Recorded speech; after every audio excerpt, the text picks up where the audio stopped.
Hola hermanos, en esta tarde, bendiciones en cada uno de ustedes. Estamos nuevamente aquí para aprender de la palabra de Dios, para aprender de lo que está pasando en nuestro tiempo y que como creyentes necesitamos ponernos, ser alertas, ser diligentes, como dice la Biblia, para poder contrarrestar y para poder enfrentar estos desafíos de la fe.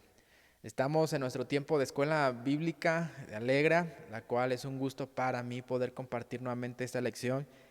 Y recuerden que este es nuestro manual, salvaguardando nuestra sana doctrina. Sí, sé que todos tienen un manual de esto. Si no tiene, puede solicitarlo, puede pedirlo. Y durante estos domingos, pues hemos estado hablando de las cuestiones que estamos enfrentando, de los desafíos como creyentes que enfrentamos.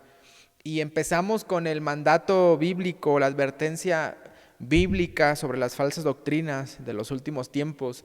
Como Pedro, como Juan, como el apóstol Pablo, como Jesús mismo habla y enseñan de lo que iba a suceder en los últimos tiempos y hemos hablado muchas cosas, pero hemos estudiado en estos últimos meses sobre la ideología de género, hemos estudiado sobre las políticas abortistas, sobre el movimiento feminista, hemos estudiado también cuál es el modelo bíblico del matrimonio y que este modelo nunca ha cambiado, ha estado presente. Hemos hablado acerca de la revolución digital, hemos hablado sobre la sociedad de consumo en la que nos encontramos, la sociedad hedonista en la que estamos, la amenaza de lo secular a la fe. Y hemos hablado acerca de, la semana pasada hablamos de la teología de la liberación, que espero que haya sido de bendición para sus vidas. Y hoy vamos a tocar un tema y a estudiar un tema también interesante, que en realidad es un tema que es muy extenso, ¿sí? Que tiene mucho que rascarle y que estudiar sobre él, pero vamos a estudiar acerca del neopentecostalismo, que es algo que estamos enfrentando en nuestros días, ¿sí? Quizá nunca ha escuchado el término neopentecostal o quizá lo ha escuchado, pero hoy vamos a aprender sobre ello, vamos a saber qué desafío es para nosotros y cómo poder enfrentarlo. Pero quizás en un tiempo vamos a estudiar más a profundidad este tema. Sí, me gustaría compartirles sobre este tema. Y también sobre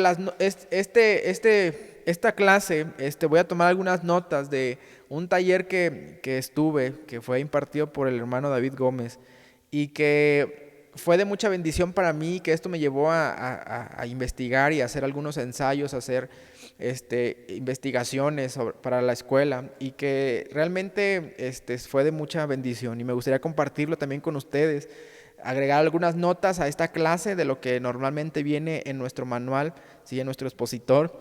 Y bueno, reciban un fuerte abrazo de parte del pastor y me gustaría iniciar con esta frase, y es de que los errores doctrinales siguen o surgen porque la iglesia ha descuidado aspectos de la doctrina. Los errores doctrinales surgen porque la iglesia ha descuidado aspectos de la doctrina. Y así como lo menciona el apóstol Juan, donde habla acerca de los anticristos que han salido, dice, ellos estuvieron con nosotros, salieron de nosotros, pero ahora no son de nosotros, sino ahora pues ellos se dedican a enseñar cosas en contra de Cristo, cosas en contra del evangelio.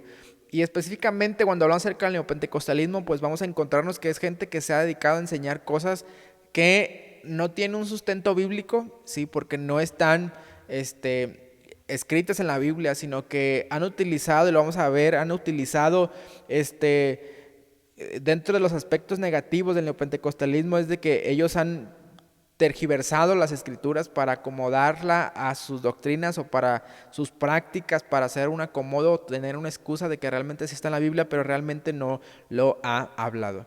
Y me gustaría leer un pasaje en Primera de Corintios, capítulo 14, que dice de la siguiente manera. Primera de Corintios, capítulo 14, versículo 26, dice: ¿qué pues, hermanos? Cuando se reúnen, cada uno de vosotros tiene salmos, tiene doctrina, tiene lengua, tiene revelación, tiene interpretación.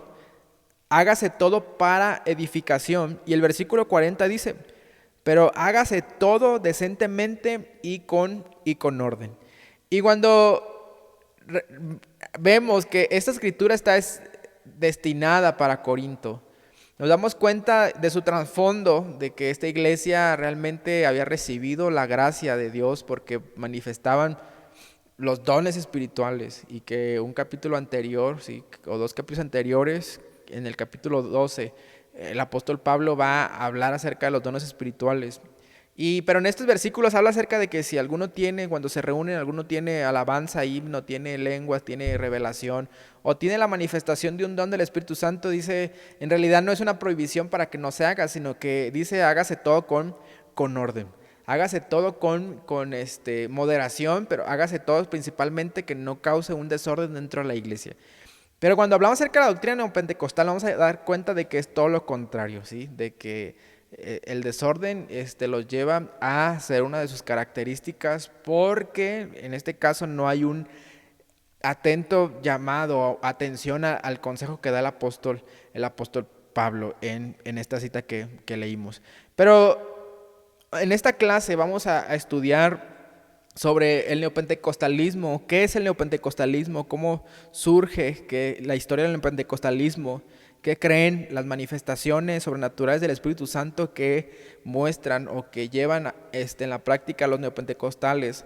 ¿Cómo responder al neopentecostalismo? Aspectos negativos del neopentecostalismo y cuál es el futuro del neopentecostalismo. Espero que en este tiempo podamos abarcar todos estos aspectos, ¿sí? Y si no, haremos alguna sesión, o en otra oportunidad vamos a enseñar o hablar sobre el neopentecostalismo.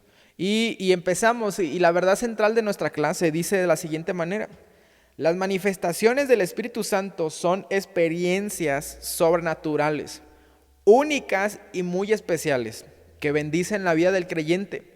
Estas deben procurarse siempre dentro de un marco bíblico.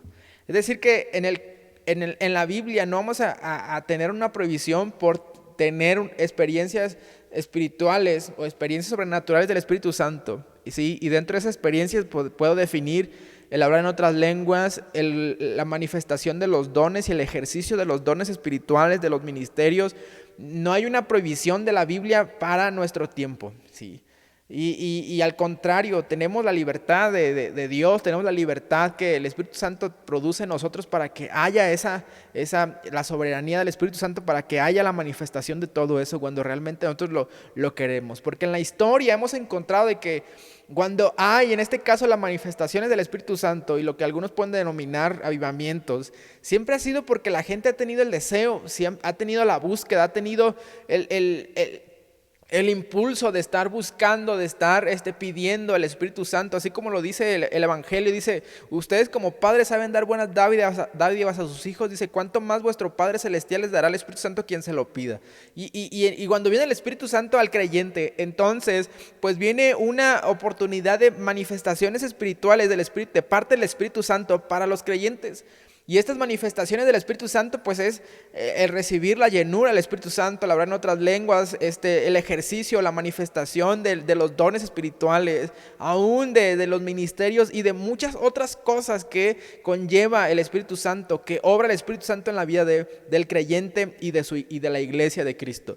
Entonces no hay una prohibición dentro del contexto bíblico, pero todo lo que se tiene que hacer respecto al Espíritu Santo, el apóstol Pablo dice, todo hágase con moderación, todo hágase especialmente, o la palabra correcta es con orden, o siempre hacerlo dentro del marco bíblico, de lo que lleva el contexto bíblico.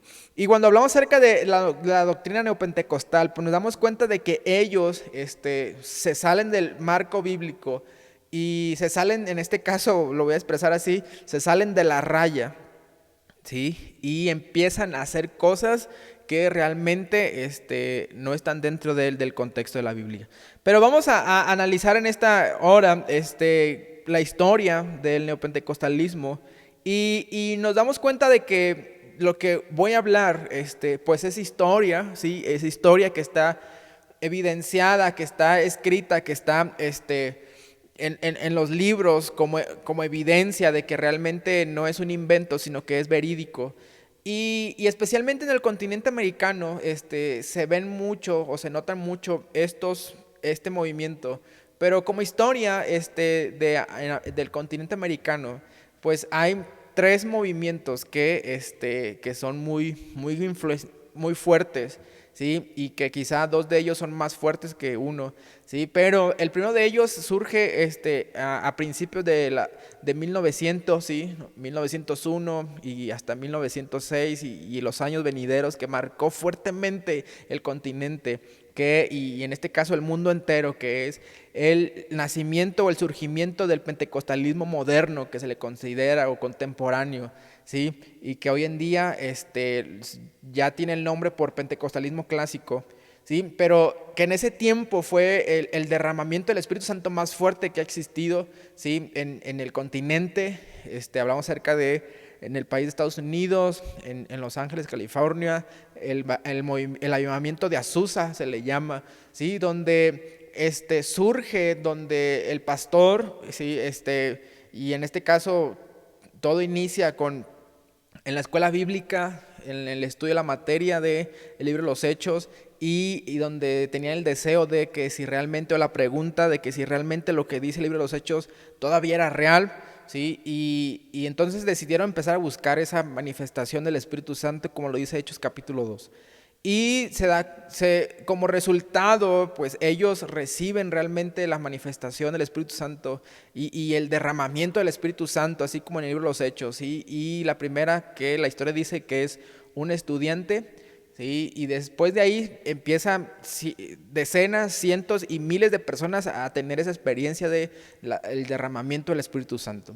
Entonces eso fue como un impacto, y trajo mucha la atención, acaparó la atención de muchas partes del mundo, que la historia dice que empezaron a venir de lugares lejanos a ver lo que estaba pasando, recibían esa parte, esa dádiva, ese gracia del Espíritu Santo, y regresaban a su lugar de origen, y fue un fuego que se encendió y nadie pudo apagarlo, que fue lo de la calle Azusa. Y hasta hoy en día quizá nuestra nación también fue bendecida por eso. Pero cuando pasa el tiempo, ¿sí? Una iglesia episcopal, que para la fecha es 1960 aproximadamente, que ellos también estaban en el deseo de buscando la llenura del Espíritu Santo, buscando la manifestación del Espíritu Santo. Entonces ellos enfatizaban en recibir el Espíritu Santo, en el don de lenguas, en las sanidades, y dice que ellos empezaron en la búsqueda, y la gracia de Dios recibieron la manifestación del Espíritu Santo. Entonces a eso se le conoció la segunda ola del Espíritu Santo, la iglesia episcopal principalmente, que se le denominó el movimiento carismático. Surge el movimiento carismático, los cuales ellos enfatizaban en la búsqueda del Espíritu Santo, recibir el Espíritu Santo, el don de lenguas y las sanidades, ¿sí? Y años después, pues este movimiento fue abrazado por la iglesia católica, la cual ellos creían en el Espíritu Santo, ellos recibían la llenura del Espíritu Santo, hablaban en otras lenguas, y las manifestaciones del Espíritu Santo, ellos lo hacían, ¿sí? Y esto se le denominó la segunda ola. Pero después viene una tercera ola, para el 1980 aproximadamente, ¿sí? Que surge, que las iglesias, en este caso surge el movimiento neopentecostal a consecuencia o causa de que habían surgido personas que salieron del pentecostalismo y personas que salieron del movimiento carismático, ¿sí? Entonces se unen y empiezan en la búsqueda del Espíritu Santo, y donde ellos reciben la manifestación, el derramamiento del Espíritu Santo, y ellos, al no adoptar o al no considerarse pentecostales, ni al no considerarse carismáticos, pues ellos deciden poner su nombre, y al reconocer o al decir de que era una nueva ola, un nuevo Pentecostés, una nueva forma de que el Espíritu Santo había sido derramado en su vida, pues es el nombre del neopentecostalismo. De ahí surge, ¿sí? En los años 70, en los años 80, viene el neopentecostalismo, surge, y pues hasta la fecha está presente el neopentecostalismo. Quizá nunca ha escuchado este nombre, pero así surge. Y el pensamiento, en este caso neopentecostal, se desarrolla desde la década de los 70, cuando dentro de las mismas iglesias, tanto pentecostales como tradicionales, surge la postura que cuestionaba la manifestación espiritual del Espíritu Santo, del hablar en otras lenguas, como la única evidencia del bautismo del Espíritu Santo.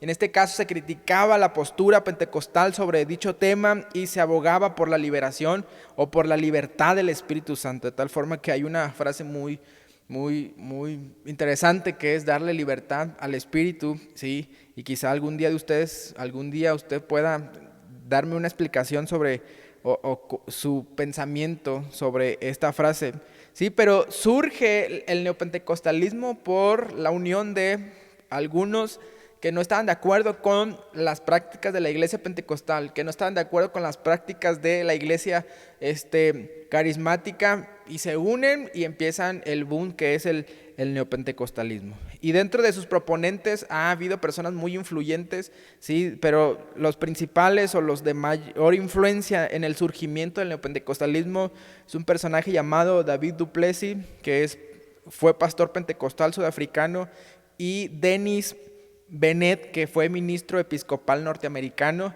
Fueron sus mayores proponentes o la mayor influencia en el surgimiento de ellos, tal forma que pues a lo largo de la historia, repito, han surgido un sinfín de proponentes, un sinfín de personas que han fortalecido, ¿sí?, a este movimiento. Y hoy en día hay muchos, y yo le invito a que usted pueda investigar alguno de ellos y pueda comentarlos. Pero el neopentecostalismo es un movimiento que ha surgido del pentecostalismo clásico, ¿sí?, y del movimiento carismático. ¿Y qué es?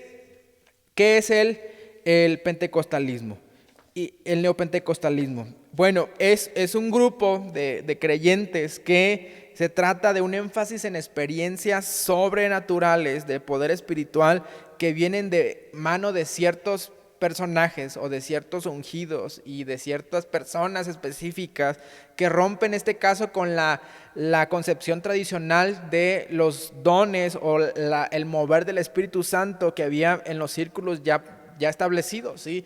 Ellos creían en las experiencias espirituales, pero a causa de llevadas por las personas, por los líderes, y no necesariamente por el Espíritu Santo.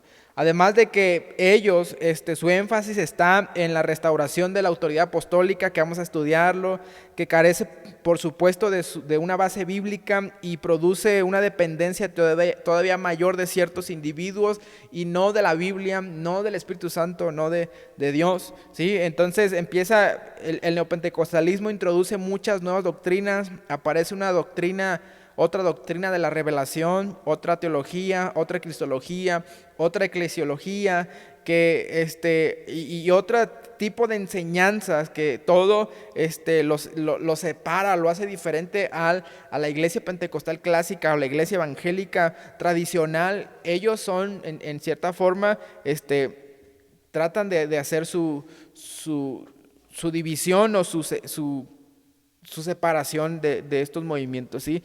Entonces también el neopentecostalismo, hasta cierta forma, y yo le podía preguntar, con todo lo que vamos a estudiar en esta tarde, y que usted analice esta pregunta, ¿el neopentecostalismo realmente es pentecostal? Algunos sugieren que ni siquiera es pentecostal, sino que es una expresión cristianizada de la metafísica que se originó en el siglo XIX, y dicha creencia, ¿sí?, y aún esa forma de pensamiento y esa forma de ver la vida, que es el movimiento metafísico cristiano, se le denominó también, trata de imponer una visión mágica de la vida como expresión de la fe cristiana, ¿sí? Entonces hay muchas cosas detrás del neopentecostalismo que a su tiempo vamos a analizarlo, ¿sí? Pero también se hace difícil hablar de la teología de este movimiento, ya que no existe un estudio disciplinado de este movimiento, ¿sí? No existe un estudio o un discipulado concentrado, un discipulado realmente estructurado, ¿sí? Y en realidad se trata de una nueva espiritualidad, un sincretismo entre lo bíblico y otras fuentes como la psicología, la nueva era, la metafísica.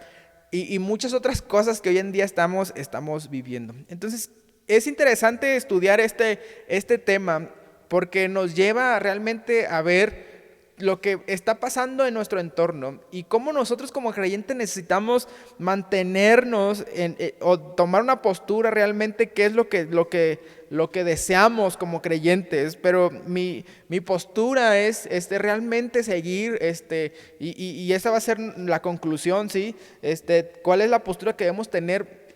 Y espero que esa postura sea también la de usted. Pero veamos algunos aspectos sobresalientes dentro del neopentecostalismo. ¿Qué creen ellos? ¿Sí? ¿Cuál es hacia dónde van? Entonces, ellos creen, los neopentecostales, creen en un sinfín de doctrinas, y aunque nuestro expositor solamente menciona dos, ¿sí? Pero hay muchas más que les voy a mencionar desde el interior del neopentecostalismo y a manera de doctrinas nuevas o escondidas en la revelación divina. Han surgido situaciones prácticas que más que una nueva iglesia o una nueva revelación afloran de la mano del mismo pensamiento neopentecostal.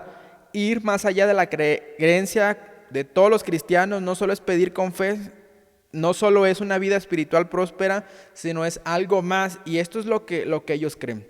Número uno, ellos creen en la confesión positiva, ¿sí? Es decir, que ellos tienen el poder en la palabra, no en el poder de la palabra de Dios, sino en la palabra del personaje o de la persona que está haciendo esa confesión.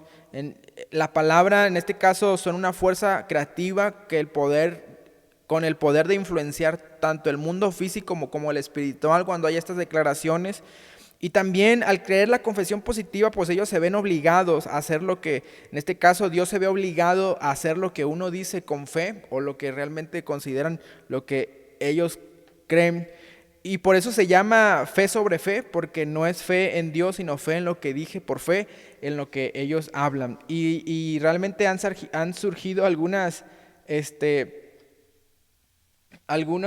pensamientos o algunas frases, ¿sí? De la confesión positiva. Si se declara, lo creo y lo recibo o lo decreto. Da importancia a las palabras pronunciadas, las cuales son consideradas de valor absoluto, pues lo que se declara tiene valor en sí mismo, independientemente de la voluntad de Dios. Lo decretado pone en funcionamiento la voluntad de Dios a mi favor. Es decir, que ellos creen en la confesión positiva y quizá algo he escuchado de eso, tal forma que hablan mucho. Ellos también creen en la prosperidad financiera, ¿sí? Si eres creyente, en este caso no tienes que ser pobre, ¿sí? Sino tienes que ser rico. Tienen un concepto de riqueza que es si eres creyente tienes que ser rico en lo material, en lo económico, y éxito a todo aquel que se une en su forma particular de interpretar el cristianismo. Tienen como doctrina central el éxito en la vida y en los negocios. Todo pueden dejar de ser pobres y tener todo lo que han añorado en la vida, que nadie debe estar necesitado económicamente, ni tampoco moral, ni mucho menos espiritual. Esta doctrina promueve la frase: tú debes ser rico porque eres hijo del Rey que es todopoderoso. Que la forma también es la forma de adquirir esta prosperidad es por medio de la fe. Fe en la fe. La fe obliga a la acción de Dios. Y en este caso el uso de métodos como los de la confesar audiblemente ciertos versículos, visualizar en la mente cosas materiales que se deseen y orar pidiéndolas a Dios, o también reprender espíritus de pobreza o espíritus que impiden que vengan las riquezas. Es decir, ellos creen en la prosperidad financiera. Y algo bien interesante, y yo no estoy en contra de que realmente le pidamos a Dios riqueza o le pidamos a Dios prosperidad, pero el neopentecostal, en cierta forma, su centro es solo hablar de eso, ¿sí? Y hasta libros escriben de esos, hasta su prédica, un alto porcentaje de sus prédicas es hablar acerca de eso. Entonces, promueven el concepto de que el reino de Dios es aquí y es ahora, se debe arrebatar el dominio de Satanás. También ellos creen, en este caso, los demonios dentro de los cristianos.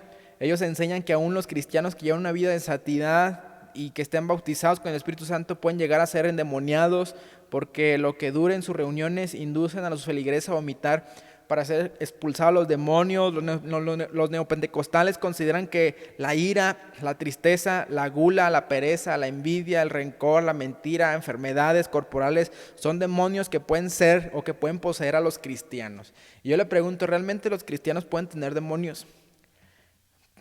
Puede ser un comentario en esta tarde. Y ellos también hablan acerca o creen sobre sellar la palabra. Es otra forma de manipular a la gente, pidiéndoles que sellen la palabra con una ofrenda para que la palabra se cumpla en su vida o para que el mensaje predicado los bendiga. Tienen que sellar la palabra con una ofrenda.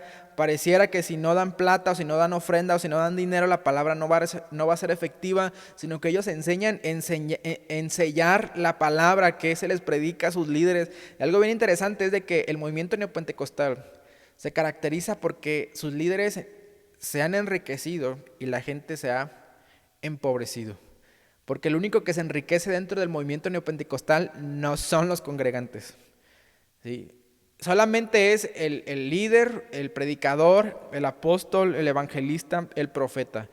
También ellos creen en pactar con Dios, se hacen llamados con carácter urgente a pactar con Dios para obtener algún favor divino, asegurar recibir una solución inmediata en sus interminables problemas, pactando con Dios o comprando algo o dando una ofrenda. Entonces ellos nace a partir de una distorsión total acerca del concepto bíblico del pacto, ¿sí? Porque el pacto es una relación o un compromiso entre dos personas. De hecho, hay un libro muy bueno que habla acerca del pacto, ¿sí? Y que es sobre matrimonio, ¿sí? Que se llama Machismo y Matriarcado. Habla acerca del pacto, es muy, muy interesante. También ellos hablan acerca de las maldiciones generacionales, ¿sí? Enseñan cuando el hombre elige andar en obediencia con Dios, se le aseguran las bendiciones de Dios sobre su vida, y estas bendiciones, dice, pasarán a sus hijos, a los hijos de sus hijos. No así, cuando el hombre elige ignorar los mandamientos de Dios, se rebela contra las leyes de Dios, dice, será maldito al igual que su descendencia. Es lo que nosotros creemos, ¿sí? Realmente el Antiguo Testamento tiene aplicación en nuestro tiempo, sí. Cuando venimos a Cristo, nosotros creemos que Dios rompe una maldición y Dios rompe la cadena, en este caso de maldad de nuestro pasado, de tal forma que dice que Él no se acuerda de ninguno de ellos, sino que los llevó a lo más profundo de la mar hasta que cantamos. Pero la enseñanza principal en esa doctrina está en que las cosas malas que nos suceden son consecuencia de los pecados de nuestros antepasados, ¿sí? Y el creyente descubre y quebranta las maldiciones por medio de la repetición de oraciones diseñadas para tal fin. La persona debe buscar libros o alguien que tenga un ministerio de liberación para realizarle una investigación que diagnostique y que determine el origen de las maldiciones en su vida, de tal forma que esto lo llevó al movimiento neopentecostal a hacer los encuentros, a hacer las regresiones, ¿sí? Del pasado, de sus familiares. Entonces ellos creen eso también. Ellos creen en la evidencia del bautismo del Espíritu Santo, que en este caso la mayoría se conforma con hablar en lenguas una sola vez en la vida como señal de que ha sido bautizado con el Espíritu Santo. Y entonces ellos creen en la restauración del tabernáculo de David, ¿sí? Se basan en Hechos capítulo 15, versículo 15 al 17. Esta restauración es a través de la danza, de los movimientos, de los colores, de las cintas que cuelgan en las personas que quizá danzan o que quizá están participando. Muchas de esas iglesias también usan muchos artículos judíos, muchos artículos hebreos, de tal forma que hay una clase en nuestro expositor sobre este movimiento, ¿sí? Ellos también creen, y este es algo muy fuerte, que es la reforma apostólica y profética, ¿sí? Que es decir, la restauración del apostolado, la restauración del profeta. Según los impulsores de este movimiento, Dios está restaurando, introduciendo en la iglesia el movimiento y oficio apostólico y profético, y con ello una nueva comprensión y vigencia de lo sobrenatural. Entonces, en este caso hay un afán excesivo por estos títulos, ¿sí? el llamarse profeta, el llamarse apóstol, ¿sí? El oficio apostólico es un ministerio perpetuo. En este caso, los apóstoles modernos argumentan el oficio apostólico nunca debió cesar, fue destinado a ser un oficio perpetuo en la iglesia y a través de los tiempos. Y en este caso el ministerio profético, según los ideólogos del movimiento apostólico y profético, conceptualmente el ministerio apostólico está íntimamente ligado al ministerio profético. Incluso en muchos casos, para que alguien llegue a ser apóstol, tiene que pasar por una evaluación ministerial, es decir, primero tiene que ser discípulo, luego pastor, después profeta y al final apóstol. Pues utilizan mucho el concepto jerárquico para lograr el título de apóstol. Y algo también interesante es de que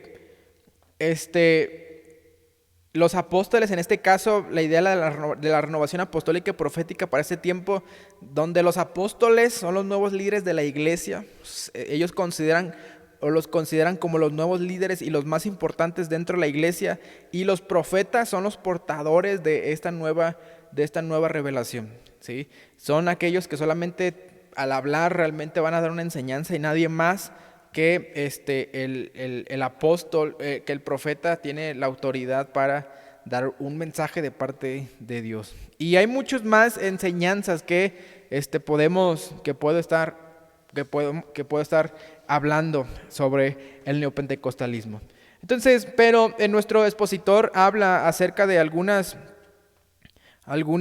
enseñanzas que tienen ellos, y en este caso la confesión positiva y la teología de la prosperidad, ¿sí? Y en este caso leo algún fragmento de la teología de la prosperidad. La llamada teología de la prosperidad no es una teología como tal, sino una enseñanza que busca restaurar una creencia en el tiempo de la Reforma y que era presentada sobre todo en círculos calvinistas. Identificaban la buena economía del cristiano como una evidencia clara de la gracia de Dios sobre sus vidas.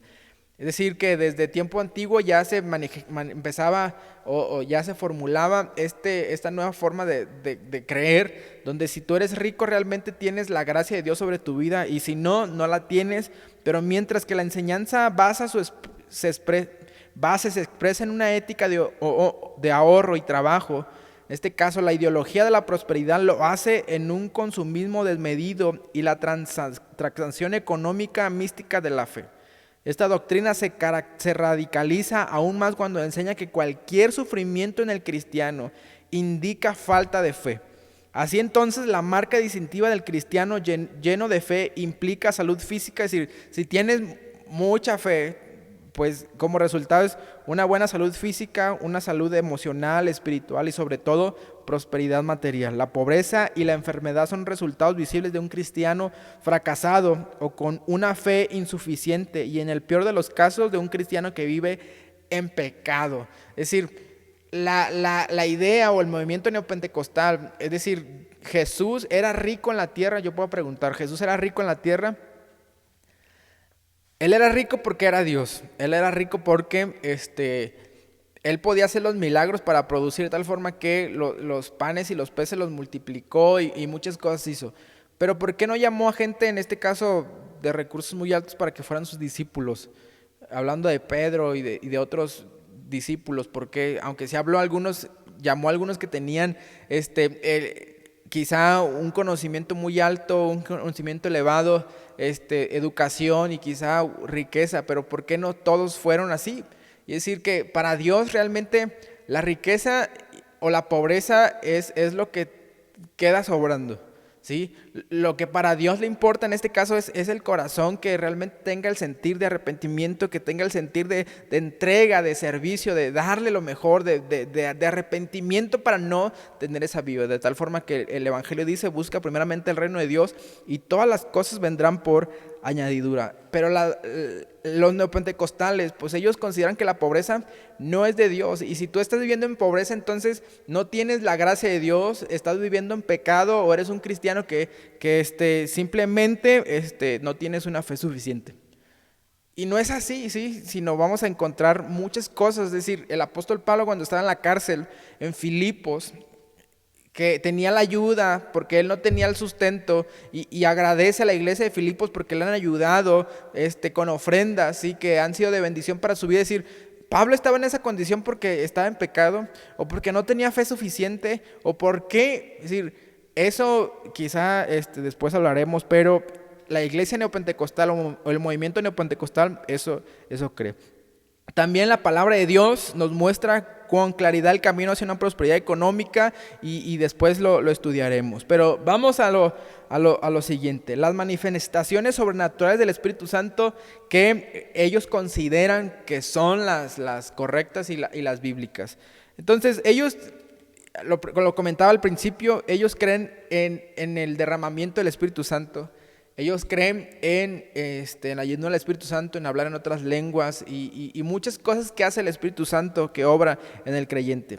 Entonces son muchas y son variadas las doctrinas, pero sobre todo las experiencias sobrenaturales que el neopentecostalismo practica. Es decir, es más fuerte o es más importante su práctica o su experiencia que el contexto o la doctrina bíblica, las cuales carecen de un fundamento bíblico, exegético y que evidentemente se extralimitan del hágase todo decentemente y con orden como leíamos al principio.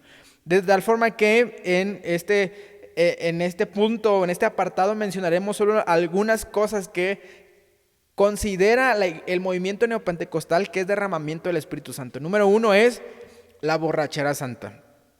Esta experiencia es practicada por los neopentecostales en sus cultos, tomando como referencia el texto de Efesios que dice: no os embriaguéis con vino en el cual hay disolución, antes bien sed llenos del Espíritu Santo. Y obviamente dejan de lado el contexto del pasaje al prohibir la Biblia la embriaguez con vino y permitir el embriagarse del Espíritu Santo. Entonces, la borrachera es espiritual, pero no física, ¿sí? Y por espiritual también es, en este caso, por ser del Espíritu Santo, también es alta. Entonces, la persona bebe tanto del Espíritu Santo que literalmente su comportamiento es el de un borracho, un ebrio, cuyos sentidos se alejan de la cordura conforme se llena más y más del Consolador. Pero ¿usted qué opina de esta manifestación del Espíritu Santo, de la borrachera santa? Yo doy mi punto de vista y es de que realmente si una persona dice que se está emborrachando del Espíritu Santo, para empezar, el Espíritu Santo, o cuando una persona se emborracha, pierde los sentidos de su cuerpo. Y en la Biblia siempre nos vamos a encontrar de que cuando una persona, y en el estudio de la teología del Espíritu Santo, cuando una persona es llena del Espíritu Santo, recibe la manifestación del Espíritu Santo, el Espíritu Santo nunca priva sus sentidos. Al contrario, esa persona está consciente de lo que está pasando. Aunque está siendo dirigida o llena por el Espíritu Santo, está teniendo la experiencia espiritual, sobrenatural del Espíritu Santo, esa persona nunca pierde sus sentidos. Nunca. Yo nunca he escuchado, o nunca, en este caso en el contexto de la Biblia, nunca he visto que alguien, o leído que alguien perdió los sentidos porque estaba teniendo la llenura o la manifestación del Espíritu Santo. Nadie perdió sus sentidos. Al contrario, ellos estaban conscientes de tal forma que cuando Pablo habla acerca, no os embriaguéis con vino en el cual hay disolución, dice antes bien sed llenos del Espíritu, el Espíritu Santo, pues se refiere en este caso que pues el vino realmente te hace perder los sentidos. Pero el Espíritu Santo te llena, el Espíritu Santo te empieza tú tienes esa experiencia, pero nunca perderás los sentidos. Es decir, pero en este caso la iglesia neopentecostal es de que si realmente tú recibes la llenura del Espíritu Santo, entonces vas a emborracharte del Espíritu Santo. Y es decir que la práctica o el resultado es de que ellos pierden los sentidos, ellos pierden o hacen pensar que deben perder los sentidos o deben comportarse como un borracho normal para decir que realmente está siendo lleno del Espíritu Santo.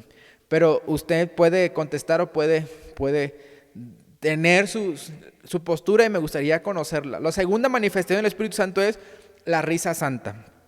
Para los neopentecostales, cuando alguien es bautizado con el Espíritu Santo, una de las evidencias que resalta dicha experiencia es que la persona comienza a reír y no termina de hacerlo hasta que el Espíritu Santo lo suelta. Por el testimonio de algunos que han estado en sus cultos, sabemos que en ocasiones dicha risa se vuelve rara y provoca cierto temor en quien la escucha.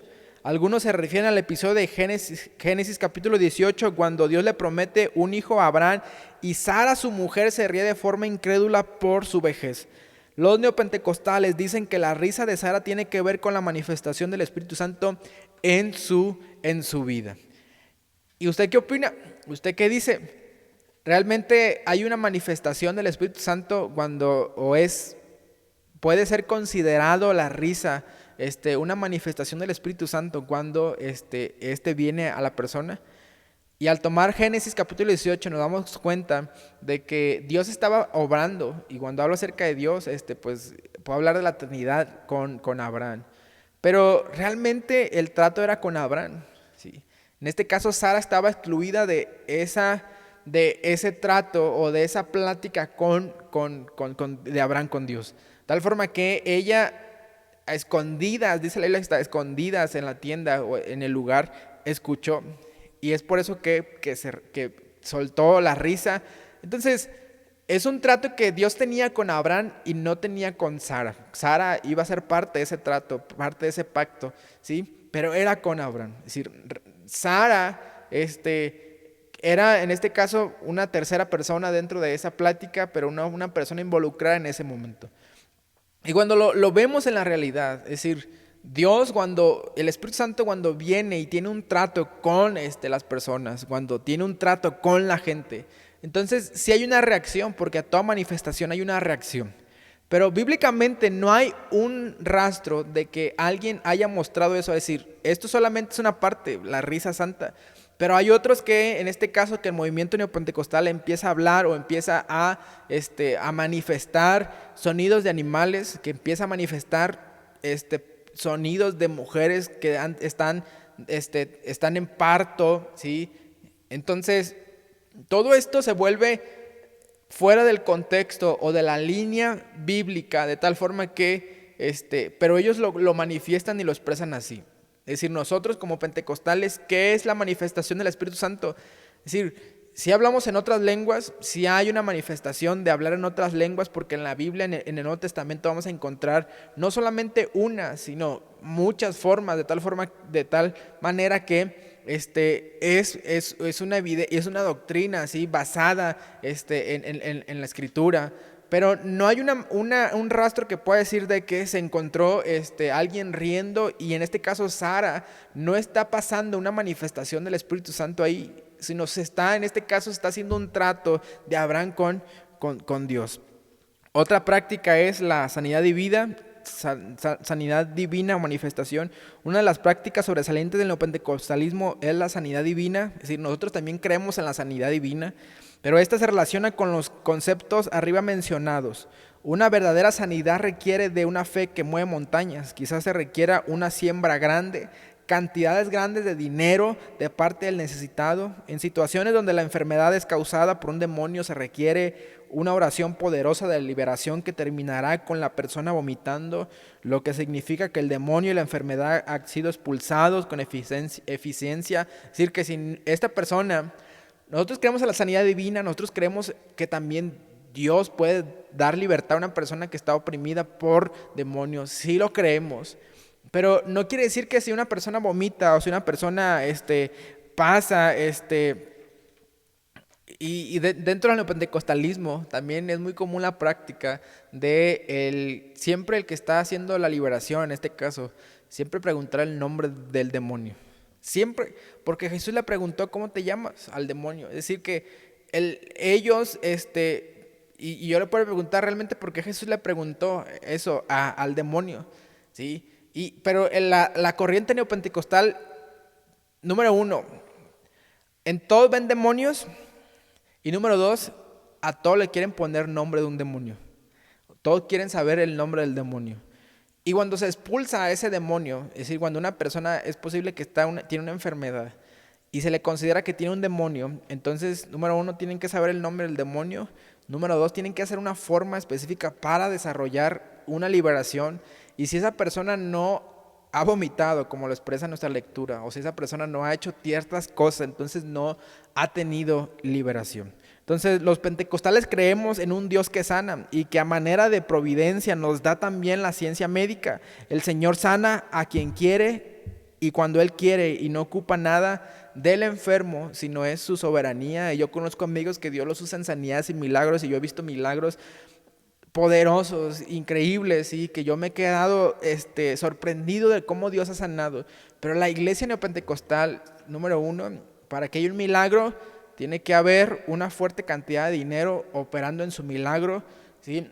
Número dos, para que haya, en este caso, cuando habla acerca de la liberación, tienen puedo decir, un método establecido, y que no es malo tener un método establecido para hacer milagros, pero si no sale de acuerdo a ese método, entonces esa persona no ha recibido su milagro.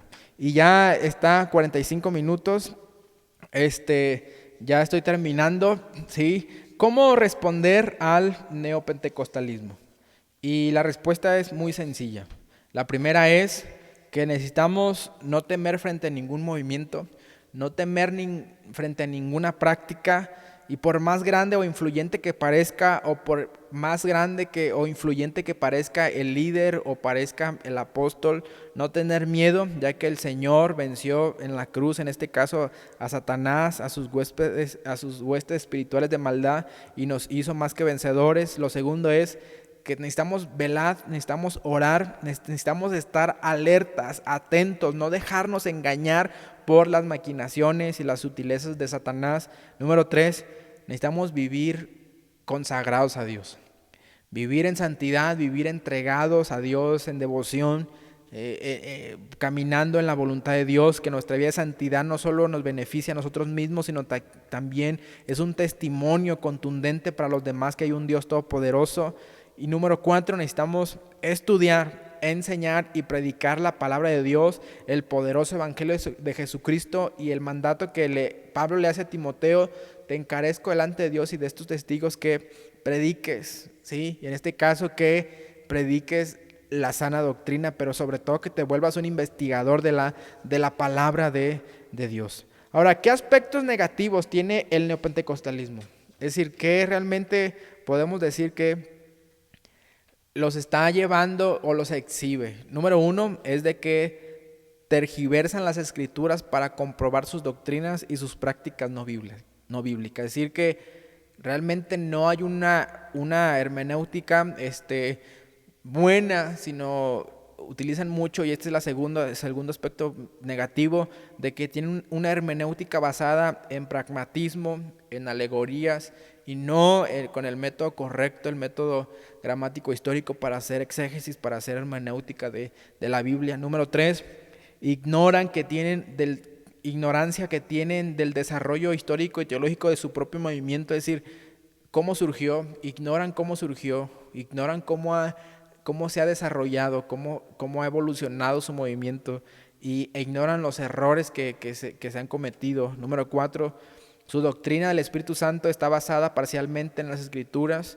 y su complemento está basado en la experiencia y la enseñanza autoritaria del apóstol o del profeta. Es decir, que sacan o extraen pasajes bíblicos del Espíritu Santo. No todos, no se hace un estudio, no se hace una investigación profunda de esos pasajes, y solamente por encima hacen un estudio o hacen una doctrina, pero lo demás de la doctrina que ellos tienen está basada en las enseñanzas o en las experiencias que de la persona que les dirige, de su apóstol o de su líder. Número 5 es de que sus liderazgos o sus líderes se convierten en la autoridad máxima, y es la figura hasta cierto punto paternal de los creyentes, de tal forma que el apóstol es la figura máxima, el profeta es la figura máxima, y hasta empiezan a desarrollar nombres de papá al apóstol, o de papito al apóstol. Ese es un aspecto que en la Biblia no hay. De aún los mismos discípulos, y cuando tenían un nombre así, no deseaban ese nombre, ¿sí? Número 6, la falta de rendir cuentas a una autoridad. Es decir, que es un aspecto muy fuerte dentro del neopentecostalismo, de que sus líderes solo se enriquecen, ¿sí? Y exprimen a la iglesia, ¿sí? Económicamente, materialmente, y solamente ellos, de tal forma que ellos no rinden cuentas a nadie, y el no rendir cuentas a una autoridad es un peligro, ¿sí? Y precauciones también a temer: estar alertas, tener la autoridad de la Biblia como superior a cualquier maestro, tener a la Biblia como superior a cualquier maestro, a cualquier líder, a cualquier movimiento, a cualquier cosa. Es la Biblia lo que debe ser superior. Y también, ¿cuál es el futuro del neopentecostalismo? Y el futuro, escuchaba por ahí, solo son dos cosas que pueden pasar. Número uno es de que al utilizar mal la Biblia y al solamente enriquecerse, la Biblia por sí sola tiene poder, de tal forma que aquellos que han atentado contra la Biblia terminan mal, van menguando, van desapareciendo. Porque la misma Biblia dice: el cielo y la tierra pasarán, pero mis palabras no pasarán.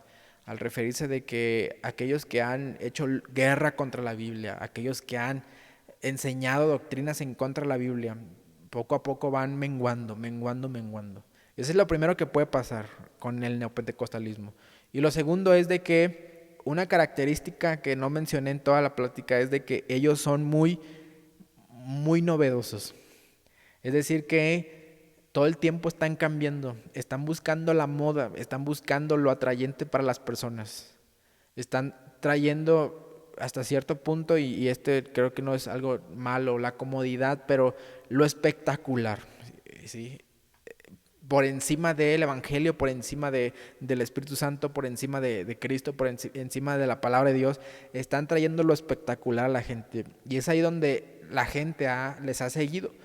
De tal forma que yo escuchaba un relato sobre un evangelista que para mí es uno de los más grandes de la historia, ¿sí? Y los más importantes y los de mayor ejemplo para mí, que acaba de fallecer hace unos años, Reinhard Bonnke, cuando él estaba en campañas en África, que sus campañas eran de 1 millón de personas, y no estoy mintiendo, usted puede ver en YouTube, buscarlo, ¿sí? Tenía campañas de 600,000 personas, de 1 millón de personas.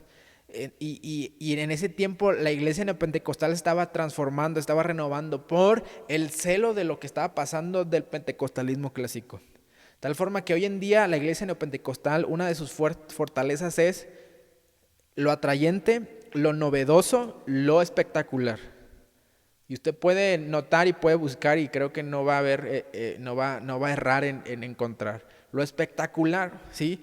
Entonces, la segunda cosa o el futuro que puedes tener en el neopentecostalismo es de que al estar evolucionando, al estar innovando tanto, entonces puede seguir presente, puede atraer más personas, y en este caso puede aún los líderes empezar a tener nombres nuevos, títulos nuevos, enseñanzas nuevas que van en contra de la Biblia. Es decir, todas esas cosas puede arrasar y puede hasta cierta forma contaminar o puede alcanzar a los creyentes. Entonces eso es lo que puede pasar. Hermanos, me gustaría seguir platicando, pero creo que ya es hora de parar. Me gustaría hacer una oración en esta tarde para decirle a Dios, a darle gracias por su palabra. Si me acompaña, creo que un tiempo más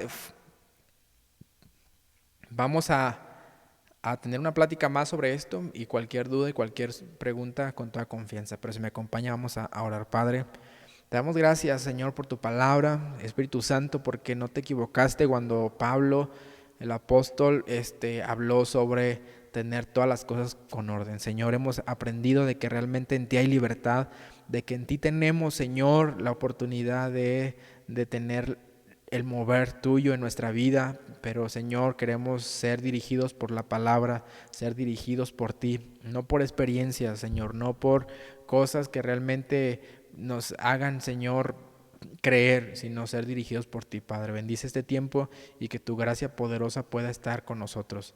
En el nombre de Jesús te damos gracias. Amén y amén. Dios les bendiga.